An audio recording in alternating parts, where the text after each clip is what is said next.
Hey everybody, this is a cutout conversation from our gaming discussion podcast, Frame Trap. So if you enjoyed this conversation, please check out Frame Trap every other Thursday at noon. Thank you. Okay, Bloodworth, Thirsty Suitors. Yeah. Tell us about this game. I think Huber's going to love this. Yeah, so there's some... Such a hard right turn. Yeah. Because it's like more... It's weird because like in some ways it's kind of comedy, but it's also kind of deep. Pretty deep, actually, in terms of the Dramedy stuff that you get into. But yeah, like there's a lot of different elements here. I think the easier kind of like most encapsulating thing to be like if you had like a 10-hour like Persona 5 kind of thing. Okay, relax, Blood, with that statement. That is a huge statement, but okay. 5 is a 10. Because it does the whole kind of thing to where like you're like people's visions of themselves and like like regular people in town becoming like these larger than life characters that you fight in like a sort of mental emotional battleground kind of thing, right? But it's like you've got that going on with the RPG mechanics, and you've got kind of like this whole like Tony Hawk style like skating around town, skating around skate parks and stuff, and then just the narrative of it all, and then you've got like these cooking mini games, which is so you've got that happening, and it's all just set up in kind of like what you're saying with Alan Wake. It's like none of these things are like super amazing on their own mechanically, but because of the context of the stories, of the characters, of these relationships that you learn about through the course of the game, it really all starts to like serve like a bigger, broader whole, right? And so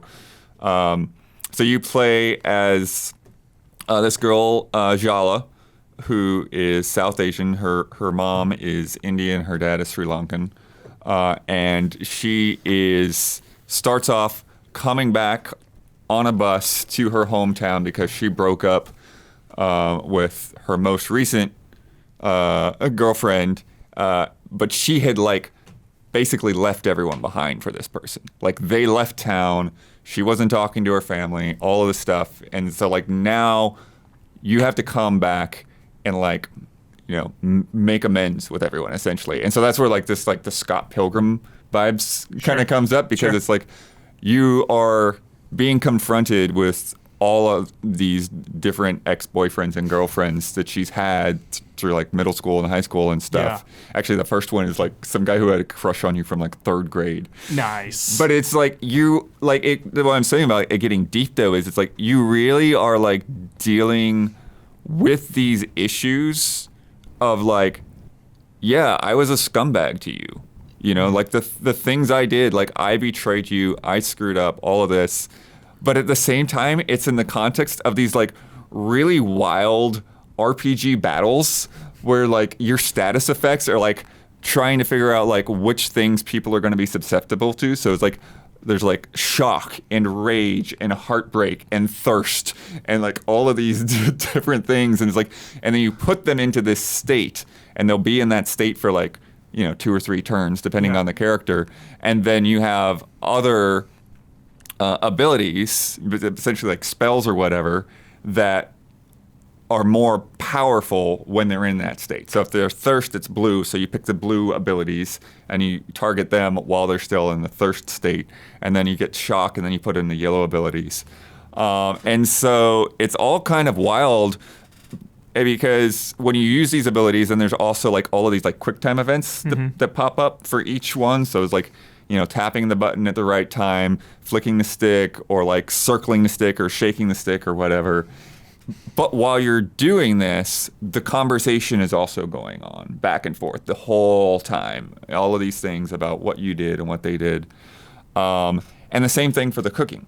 So the cooking you do at home with your parents, and you go through every day. There's like new recipes that show up in the cookbook. Fun. And like you're doing these like all of these different steps of cooking that your mom or your dad are instructing you to go through with these different dishes, and also kind of getting into sort of like your issues between you and your parents, or like your dad talking about like how real life shit. How he and his auntie were like going out being troublemakers when they were younger and stuff, and you getting these stories, and it's like every day, Huber, you also like you come home at the end of the day, and then like you curl up on the couch with your dad and like fall asleep watching Twilight Zone or something, and then he takes you up to your bedroom. Night Springs. Yeah.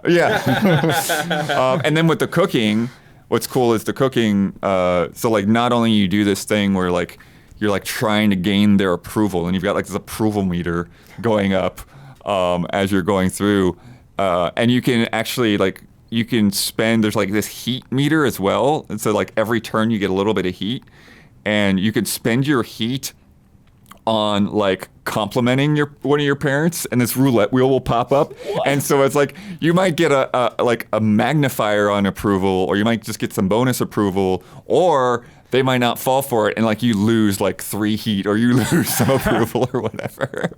That's funny. And it like there's just so many like cool aspects of it, and then and then there's like the skate park. There's this whole other thing going on where this like dude named Soundy is like he's I don't even like he's got this whole thing where he's got like a cult of teenagers following him, these skate punks. And you have skate challenges that he sets up, but then you also are like trying to convince the teenagers to like, hey, like don't listen to this dude or whatever. But some of the things, like some of the people that you're trying to make up with, like when you wrong them, there's also collateral damage with other people. And so it's like you might make up with the brother, but his little sister's still not happy with you or whatever. And so, but it's just the larger than life elements of these things when you get into like to everything. It's like one of the first summons that you get is you summon your mom and she comes up and she becomes this like huge giant, and she like takes her sandal and slaps down the guy. That's so real too. It's like first thing you want when you're under duress is your mom. Yeah. And then the auntie, she's like a weightlifter, and she's got like this body shop where she like fixes up kids' skateboards and stuff for them too. And she'll come up and she just gives you like this whole array of buffs and things. And so you have this huge training montage where you're training with her and you're like pulling like this whole like cart full of logs and everything. Because it's like, even though it's like all this like South Asian representation and other cultures as well, it's like it's taking place in like Pacific Northwest town. Like they're immigrants. Bright Falls. Yeah. And so like one of the things, like in between all of this stuff, you keep hearing about the grandma. You know, and your mom has issues with the grandma that are similar that you have issues with her. You know, and that's so real shit. You've been away. Your sister's getting married in a month. Damn. But because you haven't been talking to her, she doesn't want to talk to you. Damn. So you're trying to also like figure out how to get your sister to talk to you. So it's like all of these issues and all of these things, and you just get to know these characters and their personalities so well. Sounds like my kind of jam. Blood. Yeah, and it's like, I don't want to spoil it, but the final boss is freaking incredible. Blood. So it sounds like you do a lot of different things in this game. Yeah. Do you think it all blends together nicely and flows good? Yeah, so what's interesting is that like there are remedial battles as well. So like in a skate park, you can like walk up to like little bear head icons and like fight some like random skaters. In the town, they have like these purple gift boxes, and it's like gift or grift. And so some of them will have like a little bit of currency or whatever in them, but others, your grandma is sending like mail order suitors from India to like try to arrange a marriage with you. Jeez. And so you've got to slap these guys down too. That's funny. So yeah, there's just like so many different aspects of the culture and relationships and stuff. And the music. And the music, very specific songs to each, like different genres for each different character with the big boss fights. They've got like Big Boss. There's a guy named Bruno, and they've got like a song where they're like singing about Bruno, because he's just like some guy that you like hightailed it out like on a road trip with, and then he like left you somewhere, I think. Damn. And there's this guy who's like, he's like a real like shy, soft type, and so he kind of hides everything behind like his cat. He's got like this older cat, and then when you go to fight him, the cat becomes this huge tiger, and the cat is taking on all of his resentment and everything, and he's just there like fanning and healing the cat. And then at like a certain point in, like as you're talking to him, he starts healing you. And it's like, what's going on? It's like, well, you're fine and stuff. It's all the way the personalities work into every battle really plays off super, super well. That's awesome. The one thing I would say that can be a little bit weird, two things that I found a little bit off-putting is there are times where it's like the battle ends essentially like when you get the other guy's life bar down. And so sometimes like I didn't really feel like the conversation necessarily got you to the point of, okay, we're going to make up now. Like it is like I got the thing to the end of the life bar. We've had some talk about the things, but like I didn't really feel like I had a resolution there. And so it's like, okay, now we have a resolution just because the life bar went down. Yeah. So it's a little bit, it could be a little bit weird sometimes. The other thing that's just a little bit strange is because you have like all of these status effects and stuff.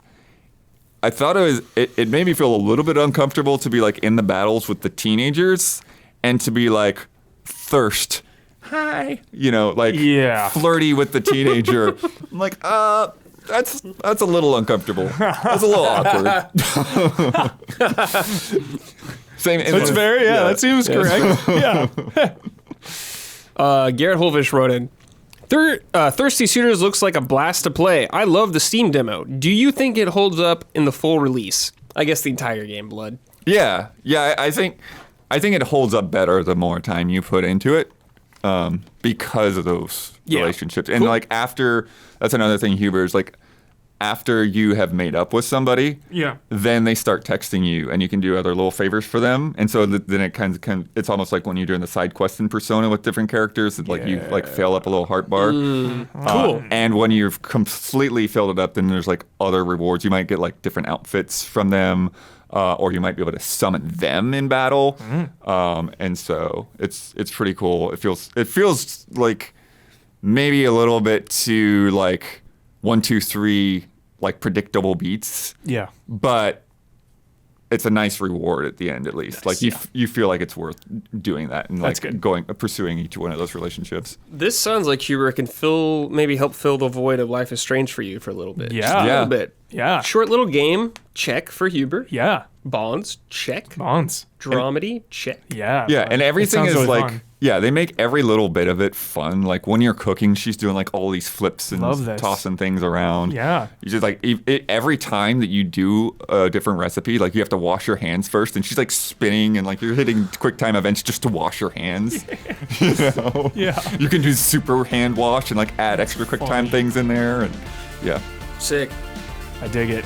Very cool.